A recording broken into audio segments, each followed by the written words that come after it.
పిత పుత్ర పవిత్ర ఆత్మనామమున ఆమేన్. ప్రియ స్నేహితులారా, మీ అందరికీ దేవుని యొక్క ఆశీస్సులను తెలియజేస్తూ జూబ్లీ 2025 సంవత్సరం ఘనంగా జరుపుకుంటున్న ఈ శుభ సమయాన దేవుని యొక్క వాక్యాన్ని చదువుకుని ధ్యానించుదాం. మార్కు సువార్త 7వ అధ్యాయం 12వ వచనం నుండి, అట్టివాడు తన తండ్రిని కానీ తల్లిని కానీ ఆదుకున్న అవసరం లేదని మీరు బోధించుచున్నారు. ఈ రీతిని మీరు పూర్వ సాంప్రదాయమును అనుసరించు నెపమున దైవవాక్యమునే అనాధారం చేయుచున్నారు. ఇటివి అనేకులు మీరు చేయుచున్నారు అని చెప్పెను. మాలిన్యపరచు క్రియలు. పిదప ఆయన జన సమూహమును తిరిగి పిలిచి, మీరు అందరూ శ్రద్ధతో ఆలకింపుడు. మనుష్యుని మలినపరచునది నోటి నుండి వెలువడినదే కానీ నోటిలోనికి పోవునది కాదు. వినుటకు వీళ్ళున్న వారు విందురుగాక అనెను. ఆయన ఆ జన సమూహమును వీడి గృహమున ప్రవేశించినప్పుడు ఆయన శిష్యులు ఈ ఉపమాన భావమును వివరింప ప్రార్థించిరి. అంతటా యేసు శిష్యులను చూసి, మీరును ఇంతటి మందమతుల మానవుడు భుజించినది ఏదియో అతనిని మాలిన్యపరచదు. ఏలైనా అది హృదయంలో ప్రవేశింపక ఉదరంలో ప్రవేశించి ఆ పిమ్మట విసర్జింపబడుచున్నది అని అన్ని పదార్థములు భుజింపదగినవే అని ఆయన పలికెను. మానవుని మాలిన్యపరచునది వాని అంతరంగం నుండి వెలువడినదియే. ఏలైనా హృదయం నుండి దురాలోచనలు, వేశ్యా సంగమం, దొంగతనం, నరహత్య, వ్యభిచారం, దురాశ, దౌష్ట్యం, మోసం, కామం, మాత్సర్యం, దూషణం, అహంభావం అనేకము వెలువడును. ఇట్టి చెడుగులు అన్నీయు మానవుని అంతరంగం నుండి వెలువడి అతనిని మలినపరచును అని పలికెను. విదేశీయ స్త్రీ విశ్వాసం. అప్పుడు ఆయన ఆ స్థలమును వీడి తూరు, సీదోను ప్రాంతములకు వెళ్ళెను. ఆయన ఒక గృహమున ప్రవేశించి అచ్చట ఎవరికి తెలియకుండా ఉండకోరెను. కానీ అది సాధ్యపడలేదు. ఒక స్త్రీ ఆయనను గురించి విని వచ్చి ఆయన పాదములపై పడి దయ్యము పట్టిన తన కుమార్తెను స్వస్థపరుప ప్రార్థించెను. ఆమె గ్రీస్ దేశీయురాలు, సిరియాలోని ఫెనీసాలో పుట్టినది. అందుకు యేసు, బిడ్డలు మొదట తృప్తి చెందవలెను, బిడ్డల రొట్టె తీసి కుక్క పిల్లలకు వేయుట తగదు అని పలికెను. అప్పుడు ఆమె, అది నిజమే స్వామి, కానీ బిడ్డలు పడవేయు రొట్టె ముక్కలను భోజనపు బల్ల క్రింద ఉన్న కుక్క పిల్లలను తినును కదా అని బదులు పలికెను. అందుకు ఆయన, నీ సమాధానం మెచ్చదగినది, నీ కుమార్తె స్వస్థత పొందినది, కనుక నీవు పోయి రమ్ము అని చెప్పెను. అంతటా ఆమె ఇంటికి వెళ్ళి దయ్యమును వదిలిపోయినందున తన కుమార్తె ప్రశాంతంగా పరుండి ఉండట చూచెను. మోగ చెవిటి వానికి స్వస్థత. పిమ్మట యేసు తూరు ప్రాంతమును వీడి సీదోను, దెకాపోలి ప్రాంతముల మీదుగా గలిలయ సరస్సు తీరమును చేరెను. అప్పుడు అచ్చటి జనులు మోగ చెవిటి వానిని ఆయన యొద్దకు తీసుకుని వచ్చి వానిని దీవింపుడని ప్రార్థించిరి. యేసు వానిని జనసమూహం నుండి ప్రక్కకు తీసుకుని పోయి వాని చెవులలో తన వేళ్ళు పెట్టి ఉమినీటితో వాని నాలుకను తాకి ఆకాశం వైపు కన్నులెత్తి నిట్టూర్చి ఎఫాతా అనెను, అనగా తెరవబడుము అని అర్థం. వెంటనే వాని చెవులు తెరవబడెను. నాలుక పట్లు సడలి వారు తేలికగా మాట్లాడసాగెను. ఇది ఎవరితో చెప్పరాదు అని ఆయన వారిని ఆదేశించెను. ఆయన వల్దన్న కొలది మరింత ఎక్కువగా దానిని వారు ప్రచారం చేసిరి. చెవిటి వారు వినునట్లు, మోగవారు మాట్లాడునట్లుగా సమస్తమును ఆయన చక్కబరిచి ఉన్నాడు అని అందరూ మిక్కిలి ఆశ్చర్యపడిరి. 4000 మందికి ఆహారం. మార్కు సువార్త 8వ అధ్యాయం. మరి ఒక మారు మహాజన సమూహము ఆయన యొద్దకు వచ్చెను. కానీ వారు భుజించుటకు ఏమీయూ లేనందున ఆయన తన శిష్యులను పిలిచి వారితో, నేటికి 3 దినముల నుండి వీరు నా యొద్ద ఉన్నారు, వీరికి భుజించుటకు ఏమీయూ లేదు, అందువలన నాకు జాలి కలుగుచున్నది. పస్తులతో వీరిని పంపివేసినచో వీరు మార్గమధ్యమున సొమ్మసిల్లిపోవుదురు. ఏలైనా వీరిలో కొందరు చాలా దూరం పయనింపవలెను అని పలికెను. అందులకు ఆయన శిష్యులు, ఈ ఎడారిలో మనము ఎక్కడి నుండి కావలసిన రొట్టెలను తెచ్చి వీరిని సంతృప్తిపరచగలము అని ప్రత్యుత్తరమిచ్చిరి. మీ యొద్ద ఎన్ని రొట్టెలున్నవి అని ఆయన ప్రశ్నింపగా, 7 రొట్టెలున్నవి అని వారు సమాధానమిచ్చిరి. అంతటా యేసు ఆ జనసమూహమును అచ్చట కూర్చుండా ఆజ్ఞాపించి, ఆ 7 రొట్టెలను అందుకొని దేవునికి కృతజ్ఞతా స్తోత్రములు చెల్లించి వానిని త్రుంచి వడ్డించుటకై తన శిష్యులకు ఇచ్చెను. వారట్లే వడ్డించిరి.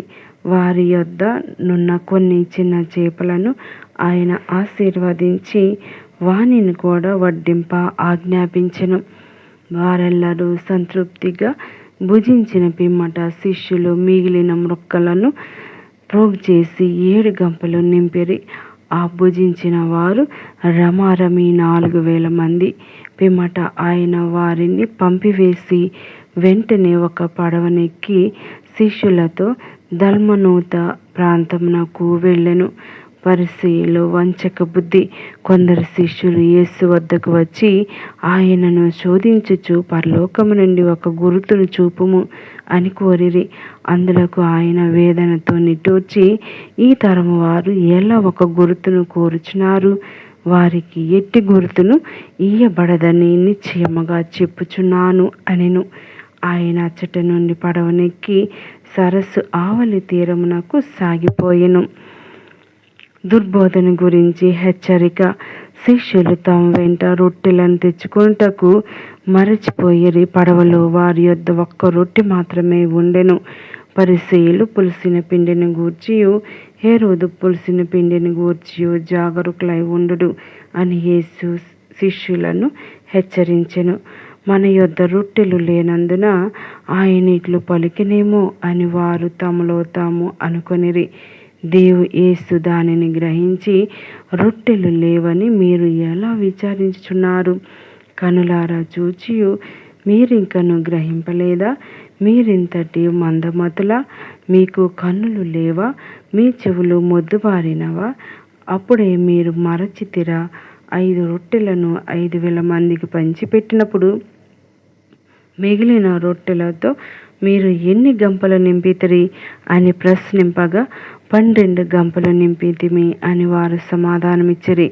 అట్లే 7 రొట్టెలను 4,000 మందికి పంచిపెట్టినప్పుడు మిగిలిన ముక్కలు మీరు ఎన్ని గంపలకు ఎత్తితిరి అని అడుగగా, 7 గంపలకు అని సమాధానమిచ్చిరి. అంత మాత్రం అర్థం కాలేదా అని యేసు శిష్యులను మందలించెను. దృష్టిదానం. అంతటా వారు బెత్సైదా గ్రామం చేరిరి. అచ్చట కొందరు ప్రజలు ఒక గుడ్డి వానిని యేసు వద్దకు తీసుకొని వచ్చి వానిని తాకవలెననియు ఆయనను ప్రార్థించిరి. యేసు వానిని చేయి పట్టుకొని ఊరు వెలుపలకు తీసుకొని పోయి వాని కన్నులను ఉమ్మినీటితో తాకి తన చేతులను వానిపై ఉంచి, నీవు చూడగలుగుచున్నావా అని ప్రశ్నించెను. వాడు కన్నులెత్తి, నాకు మనుషులు కనిపించుచున్నారు, కానీ నా దృష్టి వారు చెట్ల వలె ఉండి నడుచున్నట్లు కనిపించుచున్నారు అని సమాధానమిచ్చెను. యేసు మరలా వాని కన్నులను తాకి సూటిగా వాని వైపు చూడగా వారు స్వస్థుడై అంతయు స్పష్టంగా చూడగలిగెను. తిరిగి ఆ ఊరు వెళ్ళవద్దు అని యేసు వాణ్ణి ఆజ్ఞాపించి ఇంటికి పంపివేసెను. యేసుని ప్రశ్నము, పేతురు సమాధానం. యేసు శిష్యులతో కైసరియా ఫిలిప్పు ప్రాంతమునకు వెళ్ళుచు మార్గమధ్యమున ప్రజలు నేను ఎవరినని చెప్పుకొనుచున్నారు అని వారిని అడిగెను. అందుకు వారు, కొందరు స్నాపకుడగు యోహాను అని, మరికొందరు ఏలియా అని, లేదా మరి యొక్క ప్రవక్త అని చెప్పుకొనుచున్నారు అనిరి.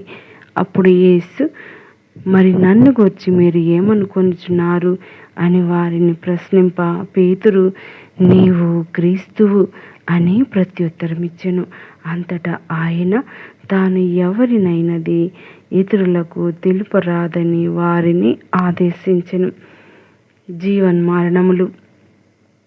యేసు శిష్యులను మనుష్య కుమారుడు అనేక శ్రమలను అనుభవించి పెద్దలచే, ప్రధాన అర్చకులచే, ధర్మశాస్త్ర బోధకులచే నిరాకరింపబడి చంపబడి 3వ దినమున ఉత్థానమగుట అగత్యము అని ఉపదేశించి వారికి ఈ విషయమును తేటతెల్లము చేసెను. అంతటా పేతురు ఆయనను ప్రక్కకు తీసుకుని పోయి అట్లు పలుకరాదు అని వారింపసాగెను. యేసు శిష్యుల వైపు తిరిగి పేతురును చూచి, ఛీ, పో సైతాను, నీ భావాలు మనుషులకు సంబంధించినవే కానీ దేవునికి సంబంధించినవి కావు. అంతటా యేసు జనసమూహములను శిష్యులను చేరబిలిచి, నన్ను అనుసరింపకోరువాడు తనను తాను త్యజించుకొని తన సిలువను మోసుకొని నన్ను అనుసరింపవలెను. తన ప్రాణమును కాపాడుకొన చూచువాడు దానిని పోగొట్టుకొనును. నా నిమిత్తము, నా సందేశము నిమిత్తము తన ప్రాణమును దారిపోయేవాడు దాన్ని దక్కించుకొనును. మానవుడు లోకమంతటిని సంపాదించి తన ఆత్మను కోల్పోయిన వానికి ప్రయోజనమేమి? తన ఆత్మకు తుల్యంగా మానవుడు ఏమి ఇయ్యగలడు? ఇది పాపిష్టి తరం నన్ను గూర్చి, నా సందేశమును గూర్చి సిగ్గుపడుచున్నది.